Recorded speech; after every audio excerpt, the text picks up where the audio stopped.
everyone.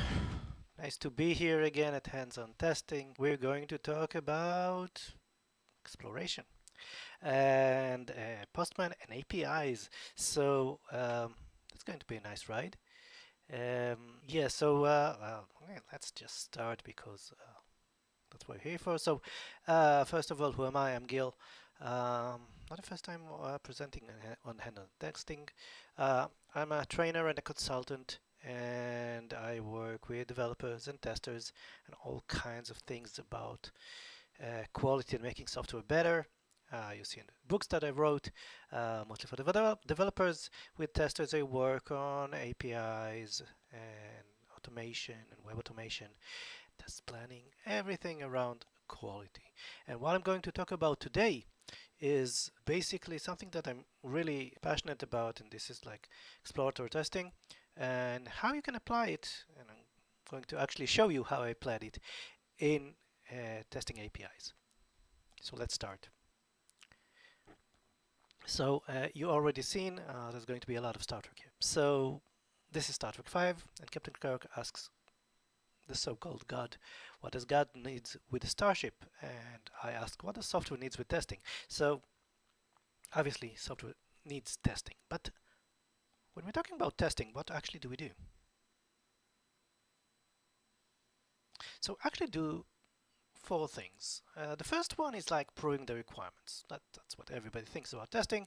We get a spec, we get a requirements document, somebody tells us how something is supposed to work, and we're going to check that it actually does what it does. That's basically it. And these are the things that can be automated. These are things that are we can write test procedures on and do a step-by-step thing. And all these rely on something that already exists, requirements. What if the spec is not full? What if it's not complete? Well, whenever it is complete, really. So it's never really complete. So we do our sort of addition to the spec, and when we're testing, we're comparing things from our experience that we want to see. So for example, if we're writing I don't know, an email software, something that will probably compete and knock out Outlook or Gmail. The spec doesn't have to say that an email has to have a body and a title. Everybody knows that, right? So we're sort of have an expectation about what's going to happen. And this is the checking expectations thing. So we kind of complete the spec in our mind, and we're testing against that. So it's not a written requirement, it's something that we expect some kind of behavior. Also, its body, its pal, its chum is confirming assumptions. So for example, we have enough experience with email, so the spec may not say anything about an email has to arrive within 3 days. Because we have like a lot of experience with email, we know that it kind of arrives in less than 10 minutes max. So it doesn't have to say that, but like expectations, we have assumptions about the systems. So well, we look at these assumptions, we assume things, and we see if things wind up the way we assumed it will happen or expected, and or not, we'll be surprised. And then a bug is not really something that is not according to the requirement. A bug is something that kind of broke our expectation or our assumption. So all these three things in the alpha, gamma, and delta quadrants from Star Trek basically sort of like go back to the same thing. We have either know something, or we expect something, or we assume something, or we check that these things are all corroborate our knowledge or assumptions. What about the things that we don't know? This is about the beta quadrant, the exploring behavior. So what we're trying to see is how the system behaves, and this is very important because the way systems work today, the way they are built, they are very complex. If they are very complex, a lot of moving parts can change a lot of things. So even if we assume all the other stuff that we know and will work, and it's actually, we've written code in order to do that, a lot of the things that run a part of our application is not ours. It's servers, it's configuration, it's libraries. We didn't write this. So we need to know how things work. So in order to complement the things that we know how to check, we need to say, well, what if? What if I do this? What if I do that? What happens if something happens? And this is exploration. So there's a whole book about this, and I really recommend it, by Elizabeth Henriksen, called Explore It. In the beginning of the book, she actually says exploratory testing involves scouting around areas that the net doesn't cover. We already talked about this part. You interact with the implementation, designing and executing tiny experiments in rapid succession, using the result from last experiments to inform the next. And this is important. If you go like a step-by-step thing, you don't need to see what the system does. Yes, you need to report that, but you don't say, it did this. What if I do this? Exploration is exactly that. So we can't really accumulate in our mind like something like 2 hours. I'm going to go back in time and do something else, write another number in the text box. We can't do that. So we do this in small steps. See how the system behaves, how it reacts to our action. Says, okay, we'll do another step and see what happens. So a series of, she calls it tiny experiments, simple small steps that we can see the feedback from the system, and then we can decide what our next step is. And like I said, I really recommend this book. Go read it. Now, when we're going to explore, we need tools. I'm going to mention 2 tools, and it's not like Postman. Talk about Postman later. The tools are really unique to the way that we're going to explore. And I'm going to start with session-based testing. So, in my history, very long history of testing, I used to work with hardware, like software. We developed software to work with hardware. And I remember that the regression test for the system that we did, from the software point of view, took 3 days. Now, how did we do this? Like you can imagine, like you can write a very long test procedures and follow that and do a lot of stuff in between, like fill in samples and mix reagents, all kind of stuff. You can actually do that. It's okay because you have something that you can follow. And like any good robot, it's easy to follow. Can we do this with exploration? We really can't do this. The things that our human mind is like mostly small. So imagine what we're doing in testing. Like what if you're really testing well? You're looking at stuff and you're trying to notice stuff, and you need to be aware of stuff. Everything's happening in between it, and in the meantime you have to report stuff that you've seen. So you're doing a lot of stuff. This works very hard while we're testing. Now, how long can you focus? Can you concentrate on that? Can you do this for 3 days? The answer is no. We can't even remember like an hour. The reason that we have test procedures and automation is because we need this kind of help to remind ourselves what to do next. But we can't really stay attentive for this long. So obviously we need something different, and session-based is exactly that. We time box a session, usually between 10 or 15 minutes to, I don't know, really depends on the people, but no more than an hour and a half, 2 hours, because after that this needs a rest. And within this we focus on something and we try to play with it, and we play with it, and our mind stays sharp, and we document what we did, and then it's done. And if we did complete what we wanted to do, that's okay, we'll have another session. So breaking big stuff into small chunks of time is very important here. And it's important from the human reason. In order to test well, we need this to stay focused, and you can't do that if we're like following big procedures. If we want to explore, like invent stuff in the middle, it's going to be very short until we lose our focus. Okay, so that's one tool, session-based testing, and you can read about this, invented by James and John Bach. Read about it. It's very important for everything, really. Okay, the next is, okay, it's like a big procedure, like do step by step by step, covers a lot of things. We're doing the thinking up front, then we write the steps to go through all the things that we want to cover. The exploration, it's not like that, right? If we do this, we plan ahead, this is no longer exploration.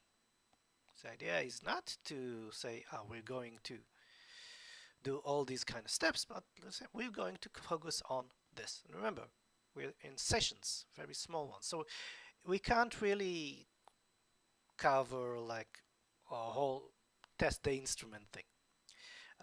So we need to chunk it down to like very small chunks. Say these are the things that we're going to focus on in these sessions. And this is called a charter. A charter is like 2 sentences max thing. It's a ticket on the wall. And for example, let me show you something that we'll use in a second. This is the Star Trek API browser. And if we're looking at this, I can say, okay, we'll talk about testing the menus here, or testing the animals API, or testing the integration with GitHub. These are the things I can do in small chunks.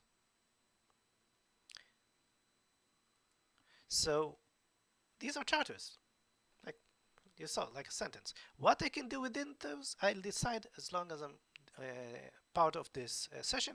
For example, testing the menu, I'll then say, okay, I'm going to click the menu, then like this, and then maybe I'll open another window and see if the same thing appears, and maybe this one closes when I open.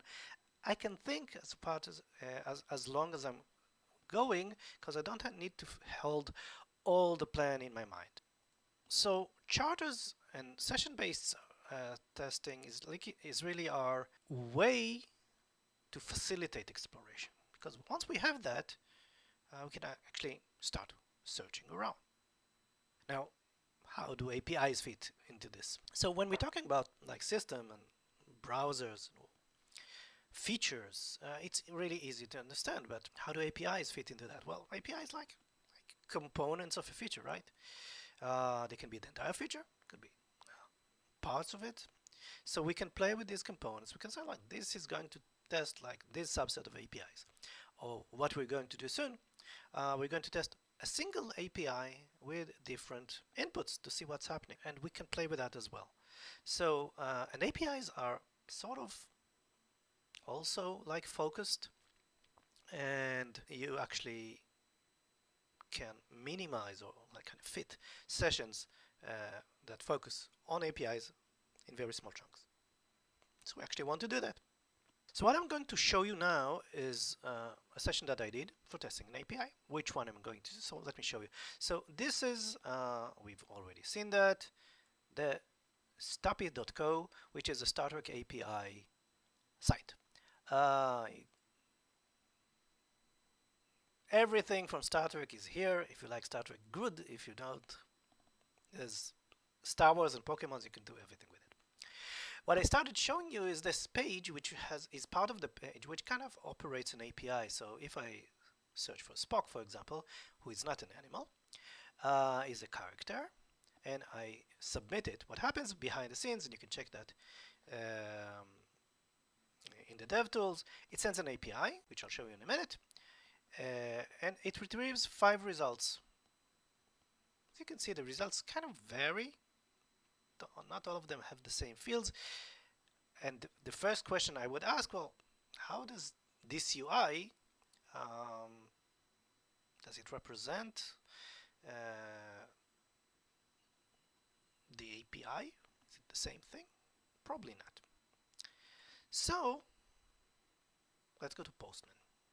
So what I did is basically create a session. It took like something like 15 minutes of the API. And I started with the API. I went to DevTools and saw what it sent for when I was searching. And you can see that the URL is stopit.co, REST character, and search, and the parameters that are being sent, title and name, are Spock. And what I'm going to show you is the recorded, the document thing that happens. So with Postman, you can actually save an example when you do this. Like if I send this, You see, I get a JSON back. You see that these are 5 things. This is live. And the way I know it's live, it's Benjamin Spark. It's the 5 things that we saw there. You see there's a lot more fields here in the APIs, which is good. And you have save as example, which you can save, which is a very good documentation for your session. So I'm going to show you up to a point, not a live session, but what's documented because there's a surprise. So, okay, so the first thing I did was, well, run this API. Does it work? Yes, it runs with 200, gives me the same 5. So the same API call from the browser. And from Postman does the same thing. It brings me a lot more fields, as we can see, which is something that I expect. What it doesn't show are the nulls. Okay, and that's UI choice. Okay, but we're talking about APIs. And the first thing that triggered me was like this. Why do we need both title and name? What is the meaning of that? So I decided to search for Kirk. And I did that by sending Kirk, and I left Spock here. I want to see if Spock here has some kind of impact on the query. And when I did that, is I got 15 results, all of them with Kirk. So obviously, my reaction was, okay, name actually matters. Spock, the title, doesn't matter. So what if we switch? So I switched title for Kirk, name for Spock. I want to corroborate what my thinking. And obviously, good thing happened.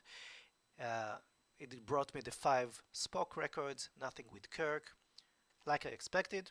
Okay, so now I understand more about how the system works, and obviously the next step would be, okay, will it bring me the same results if I only send the name without the title, like this? And the answer is yes, bring me Spock records, which is good. I expect that. It's kind of a weird question about why the UI sends the title, but this is something that I would go ask the developers after that. Okay, so I understand that. Now I said, okay, there's a title. Maybe the title is a movie or a series. Let's try something with that. So if you've watched Star Trek, there's the 4th movie called Star Trek 4, The Voyage Home, where they go back in time and bring a couple of whales to the future. I said I'm going to search for Spock from that movie, and I gave it the voyage. Now this is a part of the whole Star Trek 4, the Voyage Home title, and I want to see if a partial query will work. The answer is no. Gives me the same 5. Remember, the same 5 include also not just Spock's, but also Benjamin Spock, which is a child psychologist, doesn't relate anything to Star Trek, but is in the database. Okay, so name works correctly. Title, or at least partial title, doesn't work. Let's try to expand this. And this is remember what we said? We're kind of building on what we did last and see what happens. So I just wanted to add voyage home. This is what happens here. And if you don't know, %20 is the space. So voyage home, again, a partial query. Does it give me just one Spock who was in the movie? The answer is no, still brings me all 5. Okay, let's expand this again. And this is something interesting that happened. Notice that I want to write the voyage home, but by mistake, an actual mistake, because this what I'm telling you now is an actual session that I did, I forgot to write the 20 here. You see that there's % but not 20. So when I did that, something weird happened. I got a 500 internal server error. I broke the server. So it sent this string, and what I got was this. Status 500, okay, internal error server, and something interesting, an exception, a Java exception. So remember, I'm not part of the Star Trek API project. Some days I wish I was, but I don't know how it's really written. This is like a black box thing. I'm testing it exactly without knowing how it's written. Now I know how it's written. It's written in Java. So this is something interesting. While you're doing stuff and you're testing, you might want to look at, especially in APIs, maybe this is you get to see data that you're not supposed to see as the user. Now, how do I know that I'm not supposed to do that? So remember, this is the recording of what I did. Let's run this live now. As you can see, I still get a 500 internal server error, but now I don't get the exception. Now, I didn't report this directly, but someone on the project at one point decided that they're giving too much information if something breaks. Now, I would actually fix this, but I'm not on the project. But this is something that while we're testing, we might want to look out for, because we might see things that we didn't expect, like this thing. And this might tell you something about the project. Like if I was a hacker, I'd say, Java, maybe I can do something with that. So this was very interesting. Obviously, I fixed that. Continued to search for a partial the voyage home, and was disappointed that I'm still getting this 5 thing. So at this point I said, okay, I can continue working with a partial. I don't want to. Let's try something else. This point was what we took 7 minutes into the session, so like I kind of budgeted like 10 minutes. I'm running out of time, so let's try something else. Remember what we're doing, a single API. Okay, there are a lot of fields there. Let me show you. And you see that for each one we have year of birth and deceased and marital status, stuff like that. Let's try to see if we can filter with one of the fields. And I looked for name Spock, year of birth 2269, and did it find the right one? Nope, still brings me 5. 2269 is in there, by the way. Let me show you. Where is Spock? There is a Spock from 2269. Okay. So I thought, like, this is weird. Maybe we will try another field, and I went with the marital status. And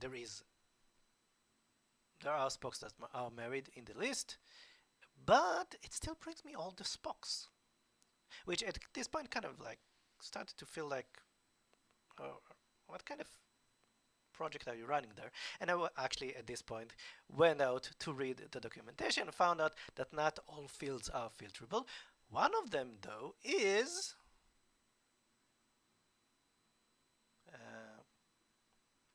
mirror, which we'll get to in a minute. But before that, remember I saw Spock 2, right? Spock 2 is here. Let's see if I can find Spock 2 by name. At least this. Okay, and I tried to do that, and this worked. It brought me the right Spock 2, and searching, and of course I said, okay, is it smart enough to get Spock 2 if there's no space in there? Is it? No, nada. So filtering works in a way. Okay, remember that field that I want to look at? So the mirror universe. Now this says, well, that the documentation says that if I filter by mirror, I should get the right result. And I did that, and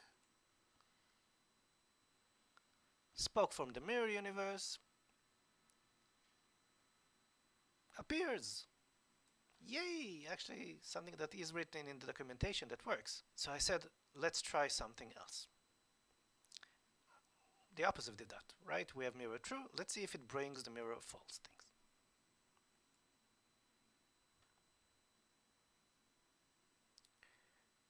So Spock, mirror false. I'm expecting the other 4 to come in, right? So Let's see if that works.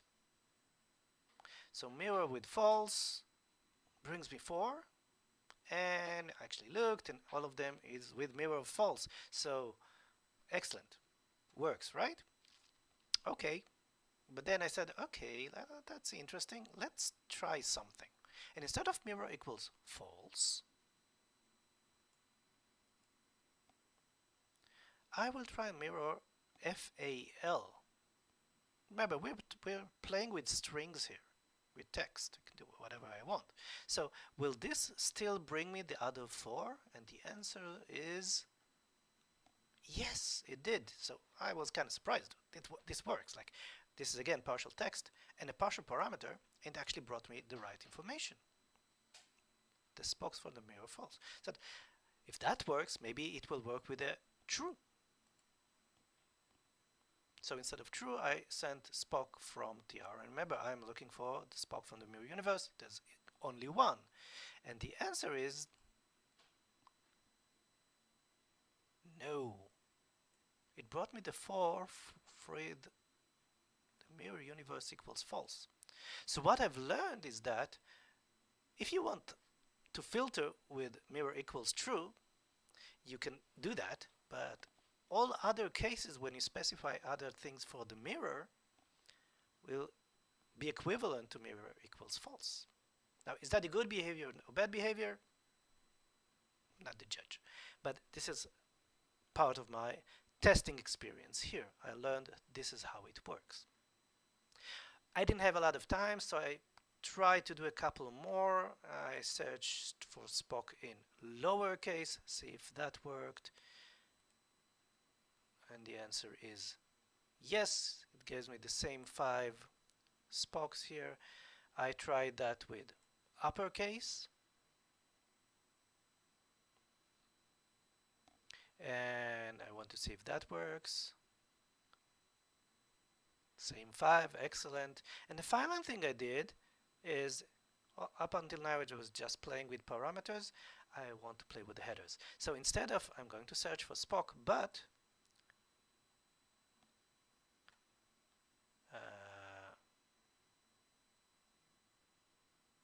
instead of, sorry,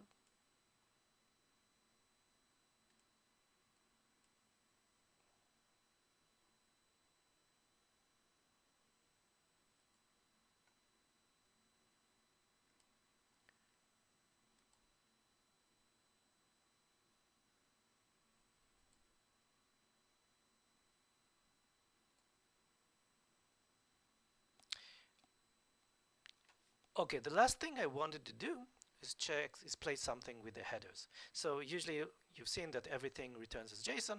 I decided to send a header with accept XML. Give me the result I'm looking for, but in XML form. And the result was, as you can see, not acceptable. Doesn't work like that. By design, not by design, I'm not the judge. But you can't ask for XML. By the way, the body that you retrieve here is completely empty. So this was my session. Everything's documented, as you've seen, and I can add notes and stuff like that. But this is like a step-by-step thing, and I showed you what I was thinking during the process and what I decided to do.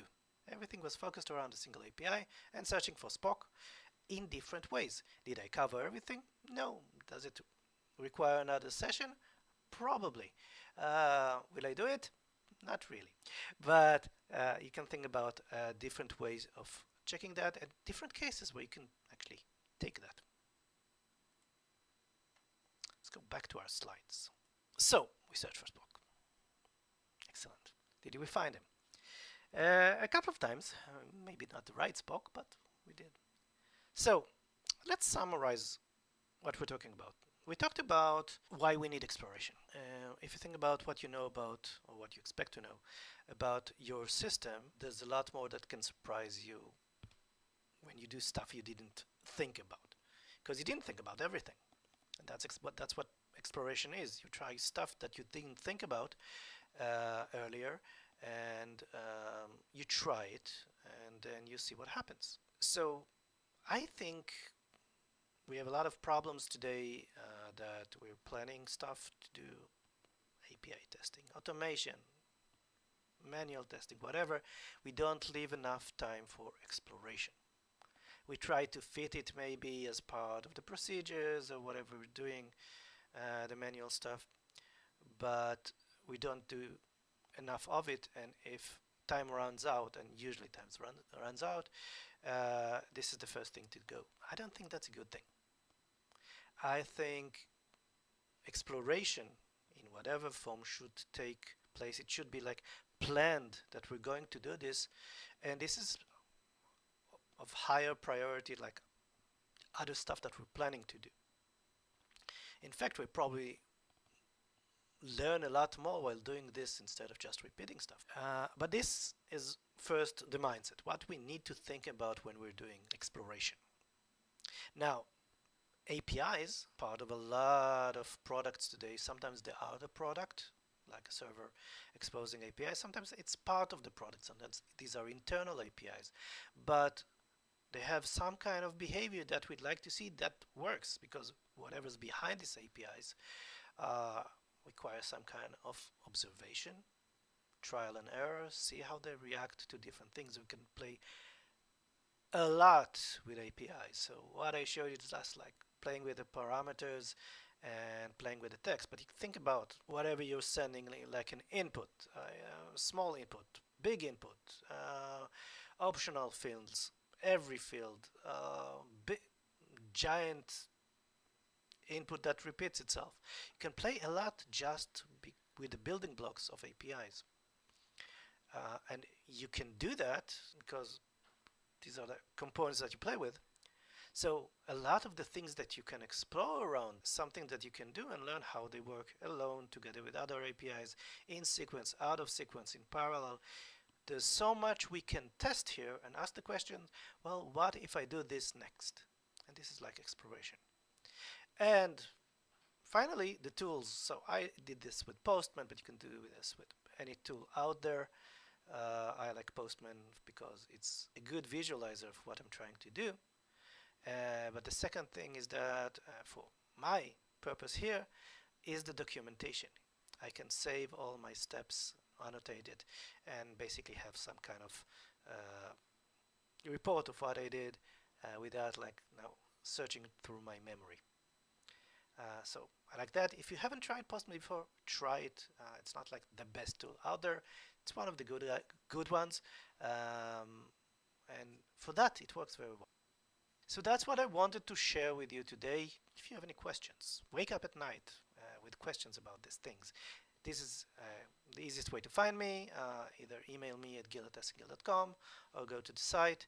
I'm all over social media, so you can find me there. Part of the things that I do is have a YouTube channel, which I talk about these things as well, so you can find short videos there on all kinds of things about quality and testing, and along with webinars that I do, so you can find things there. If you have any questions, send them back at me, and I hope you have a great day. Thank you. Bye-bye.